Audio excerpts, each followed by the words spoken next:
वर्धा लोकसभा खासदार पदाचे काँग्रेस पक्षाचे उमेदवार चारुलता टोकस यांच्या वर्धा येथील आयोजित प्रचार सभेत राहुल गांधी यांनी भाजपा पक्षावर सोडले टीकादार शस्त्र। 5 वर्षामध्ये केंद्र शासनाने दिली आणि फक्त शेतकऱ्यांचे गोरगरिबांचे जे बेरोजगार आहेत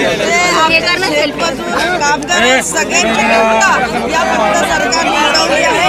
महिलांना सुरक्षा नाही आहे, गोरगरिबांसाठी नुकसान आहे आणि म्हणून आज सगळे वाट बघतात की 11 एप्रिल केव्हा येणार आणि पुढे निवडणूक जी आहे तेव्हा लोक सगळे कधी मतदान करणार। यावेळी लाखोंच्या संख्येने कार्यकर्ते व जनसमुदाय उपस्थित होते।